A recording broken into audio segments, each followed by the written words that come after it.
তো বন্ধুরা, গতকালকে নতুন ওবিসি লিস্টে অনুমোদন ক্যাবিনেটের।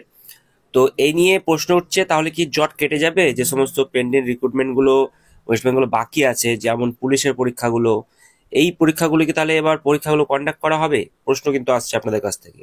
তো বিস্তারিতভাবে জানবো। তো 2010 সালের পরে পশ্চিমবঙ্গ সরকারের তৈরি অন্যান্য পশ্চাৎপদ শ্রেণী বা ওবিসি যে তালিকা, সেটা বাতিল করে দিয়েছিল কলকাতা হাইকোর্ট।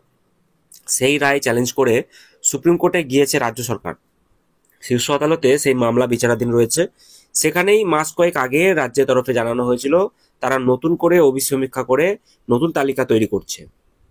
গতকালকে আমরা দেখলাম যে মন্ত্রিসভা বৈঠকে সেই নতুন ওবিসি তালিকার অনুমোদন দেওয়া হয়েছে। 2010 সালের আগে রাজ্যের ওবিসি তালিকায় যে 66টি জনগোষ্ঠী বা জাতি গোষ্ঠী যারা ছিল, সে জাতি গোষ্ঠীকে অন্তর্ভুক্ত করা হয়েছিল। নতুন লিস্টে তার মধ্যে দুটিকে আপাতত বাদ দেওয়া হচ্ছে বলে জানা যাচ্ছে। পরে ওই দুটি গোষ্ঠী সমীক্ষা করে আবার তালিকাভুক্ত করা হবে কিনা তা ঠিক হবে। তো নতুন তালিকায় এই 64টি গোষ্ঠীর বাইরে নতুন করে আরো 76টি গোষ্ঠীকে অন্তর্ভুক্ত করা হয়েছে। অর্থাৎ রাজ্যের নতুন ওবিসি তালিকায় অন্তর্ভুক্ত গোষ্ঠীর সংখ্যা দাঁড়াবে 140-এ। তো সেই লিস্ট আমরা দেখবো, আমাদের কাছে চলে এসেছে সেই লিস্ট।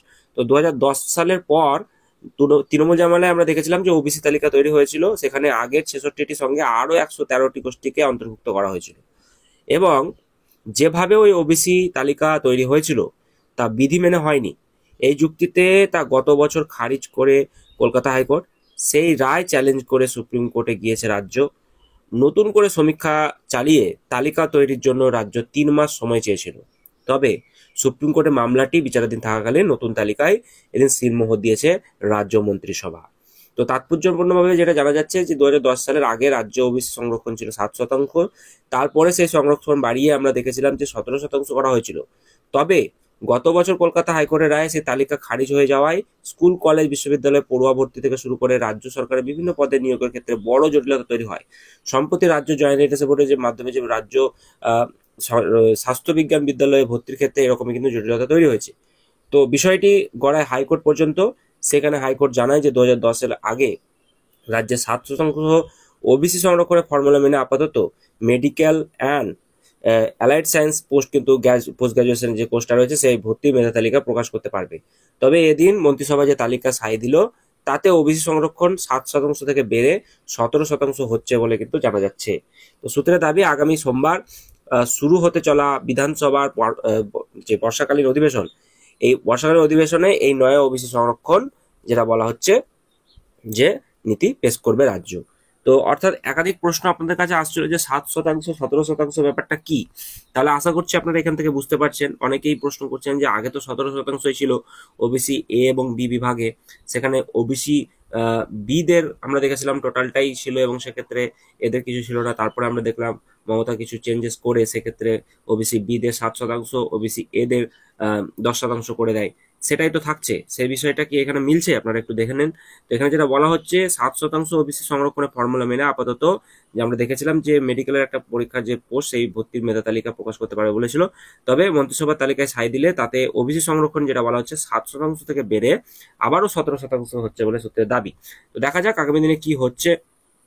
আগে যেটা বললাম যে রাজ্যে ওবিসি সংরক্ষণ ছিল 7%, তারপরে সেই সংরক্ষণ বাড়িয়ে 17% করা হয়েছিল এবং কিছু কিছু ক্ষেত্রে সেই জটিলতা তৈরি হচ্ছিল এবং আগামী দিনে আরো ক্ল্যারিফাই হবে। ততদিন পর্যন্ত আমাদেরকে ওয়েট করতে হবে।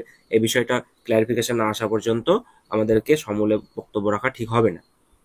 তো বন্ধুরা, এবার আপনারা অন স্ক্রিনে দেখতে পাচ্ছেন যে 140টি ওবিসি লিস্ট প্রকাশ হয়েছে। সেক্ষেত্রে আমরা দেখতে পাচ্ছি যে সংযোজন সহ যেখানে আমরা বললাম যে 64 সিট, তার পাশাপাশি আরো 70-75টি যে লিস্ট, সেটা কিন্তু এখানে মার্চ করা হয়েছে। তো সেটা এখানে দেখতে পাচ্ছেন যে recognize by government of West Bengal, list of other backward classes in West Bengal category wise.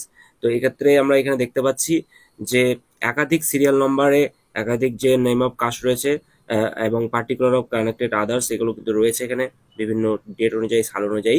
তো আমরা প্রথমে দেখতে পাচ্ছি কাপালি, তারপরে বৈশ্য কাপালি, কুর্মী, সূত্রধর, কর্মকার, কুম্ভকার, স্বর্ণকার, তেলিকুলু, নাপিত, যোগীনাথ, এগুলো কিন্তু রয়েছে। এবং এইভাবে দেখতে পাচ্ছেন যে অনেকগুলো পেজ কিন্তু এখানে রয়েছে। তো সেক্ষেত্রে কারা কারা অ্যাডেড হলো না হলো সেই বিষয়গুলো কিন্তু এখানে বিস্তারভাবে রয়েছে। তো যারা আপনারা এই লিস্টটি এখনো পর্যন্ত পাননি, তারা অবশ্যই আপনারা কিন্তু পেয়ে যাবেন আমাদের অফিসিয়াল টেলিগ্রাম গ্রুপে। তো সেই টেলিগ্রাম গ্রুপের আমি লিঙ্ক ডেসক্রিপশন বক্সে দিয়ে রাখবো, সেখান থেকে আপনারা কিন্তু ডাউনলোড করে নিতে পারবেন। তো এখানে যেগুলো স্টার মার্ক করা রয়েছে সেগুলো কিন্তু অ্যাড হয়েছে, এগুলো দেখতে পাচ্ছেন নতুন করে। তো সেইগুলো কিন্তু আপনাদেরকে একটু দেখে নিতে হবে। তো এখানে টোটাল কিন্তু 140টা লিস্ট রয়েছে। সেই লিস্টে এইগুলো কিন্তু সংযোজন হয়েছে বলে কিন্তু জানা যাচ্ছে। 144 এখানে কিন্তু রয়েছে, এখানে দেখতে পাচ্ছেন। হ্যাঁ, তারপরে আরো এখানে আরো বিষয়গুলি রয়েছে, টোটাল 180টার মতো লিস্ট বার করেছে। হ্যাঁ, তো এইগুলো আপনাদেরকে আমি বললাম যে মুসলিম সম্প্রদায়ের কিন্তু কিছু কিছু আছে যেগুলো আপনারা দেখে নেবেন, স্টার মার্ক করা রয়েছে সংযোজন করে। তো এই হচ্ছে টোটাল বিষয়, ঠিক আছে। তো আগামী দিনে এই সংযোজন করার পরে যেটা বললাম যে মন্ত্রিসভা যে পেশ করা হবে সেখান থেকে তারপরেই কিন্তু জটগুলো কিন্তু খুলবে। বিভিন্ন কলেজে ভর্তি থেকে শুরু করে যে পরীক্ষাগুলো পেন্ডিং রয়েছে সেগুলো কিন্তু আস্তে আস্তে জটগুলো কিন্তু খুলে যাবে। তো দেখা হচ্ছে পরীক্ষার মানে আর তো বেশি দেরি নেই। আমরা দেখছি যে এসএলএসটি কে কেন্দ্র করেও একাধিক দাবি দাওয়া উঠছে যে তাদের কি হবে না হবে। তো তাদের 16 তারিখ থেকে ফর্ম ফিল আপ শুরু হচ্ছে জুন মাসে। তো তার আগেই এই বিষয়টি কিন্তু ক্লিয়ার হয়ে যাবে বলে আমরা মনে করছি। তো আপনাদের কি মন্তব্য অবশ্যই কমেন্ট সেকশনে জানাবেন, এবং আগামী দিনে আরো আপডেটগুলি পাওয়ার জন্য চ্যানেলটি সাবস্ক্রাইব করতে ভুলবেন না।